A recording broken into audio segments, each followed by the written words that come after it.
Ahora, todo eso que hemos visto y lo hemos, está ahí, ¿no? Las células ciliadas aumentan de tamaño y producen cilios, se llama ciliogénesis, la producción de cilios, a medida que se produce la foliculogénesis, o sea, mientras va creciendo el folículo, ¿no es cierto? También va aumentando el número de células ciliadas, ¿no? Las células se van, de tener solamente microvellos, van apareciendo los cilios, ¿no? Y la producción de estrógenos. Los estrógenos aumentan entonces la velocidad del latido ciliar también, ¿no? Va a aumentar el movimiento de esos cilios para poder mover a los ovocitos, ¿no? Y dejarlos en el lugar apropiado para que se produzca la fecundación. Durante la luteólisis, ¿no es cierto? Es decir, la etapa donde está el cuerpo lúteo, las células ciliadas pierden sus cilios, o sea, prácticamente termina se supone que pasa la etapa de la ovulación, ¿no es cierto? Recuerden ustedes que los óvulos solamente pueden estar 24 horas en la trompa uterina, ¿no es cierto? Mientras que los espermatozoides pueden estar hasta 72 horas. Entonces, cuando ya prácticamente el ovocito ya no está en la trompa uterina, empieza el proceso de desdiferenciación, ¿no? Las células comienzan a perder sus cilios, ¿no? De lo que les decía yo hace unos momentos. Y en el caso de las células secretoras, que son las llamadas PEG, también se le llaman, ¿no? O las células en clavija, o las células en clava, también le llaman en algunos, porque tienen forma de clavija. Yo no sé si ustedes conocen las clavijas de las guitarras convencionales, no las eléctricas, ¿no? ¿Ok? A eso tienen como una especie de una cabecita, ¿no? Una cosa bastante peculiar, pues se llaman células en clavija. Entonces, estas células también son estimuladas en su secreción gracias a los estrógenos, ¿no? ¿Ok? Entonces, y las que no son ciliadas ni son células en clavija, que también existen en este epitelio, van a tener microvellos, ¿ok?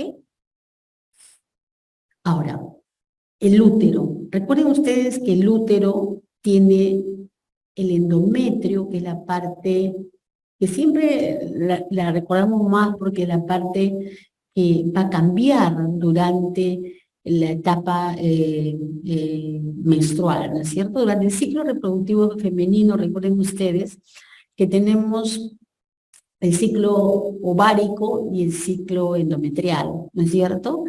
Mientras que en el ovario está creciendo el folículo, también el endometrio está creciendo, ¿ok? Entonces, cuando se produce ya el cuerpo lúteo, ¿no? Mientras se mantenga el cuerpo lúteo, el endometrio se mantiene, pero una vez que se degenera el cuerpo lúteo, se produce la menstruación, ¿no es cierto? Y eso todo sucede en el endometrio.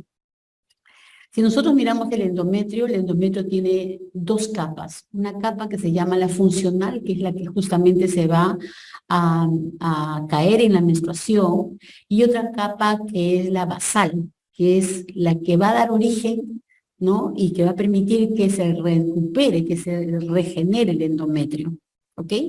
Y en la capa, y la parte más externa, ¿no es cierto?, del endometrio tenemos que está tapizado por un epitelio.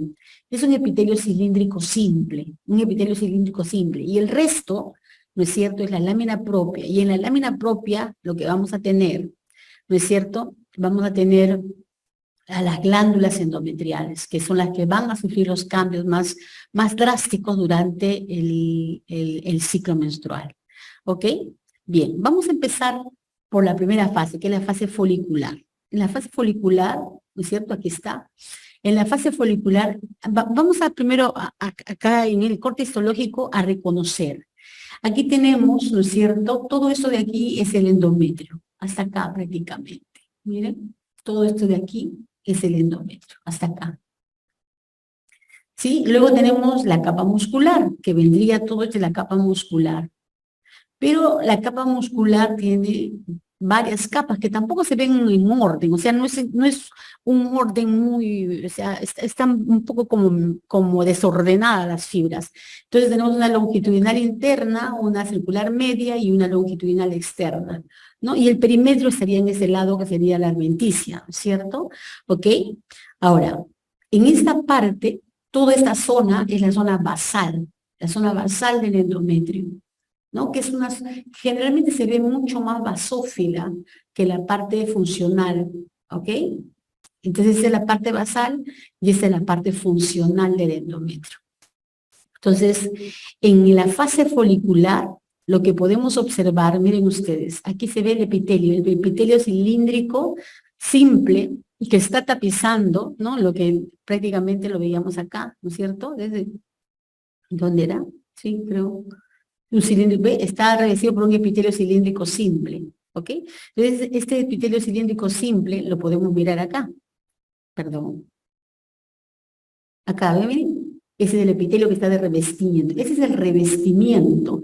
Porque recuerden ustedes que cuando hemos visto epitelio, hemos hablado de dos tipos de epitelio. El epitelio de revestimiento y el epitelio glandular, ¿no? Este es el epitelio de revestimiento. Una sola capa de células epiteliales cúbicas a cilíndricas. Y luego estas son las glándulas. Esas invaginaciones. Entonces sería el conducto excretor simple de la glándula, y todo eso es el cuerpo de la glándula, ¿no es cierto? ¿Ok? El adenómero de la glándula, que también está tapizado por un epitelio cúbico, pero esa es la porción secretora, esa es la porción secretora y esa es la porción excretora de la glándula. Entonces, durante la etapa folicular, la fase folicular, las glándulas se ven rectas, como ustedes pueden observar acá. Se ven rectas, con las luces angostas, o sea, todavía la luz está cerrada porque la glándula no está sintetizando, o sea, no está produciendo secreción, ¿ok? Se ve entre el espacio, que es la lámina propia, que también es muy celular, ¿no es cierto? Ancho, se ve bastante estroma, podríamos decir así, entre las glándulas. Desde la fase folicular. Entonces, el estrógeno está produciendo, ¿no es cierto?, el crecimiento y el aumento de estas glándulas en el endometrio. ¿Ok?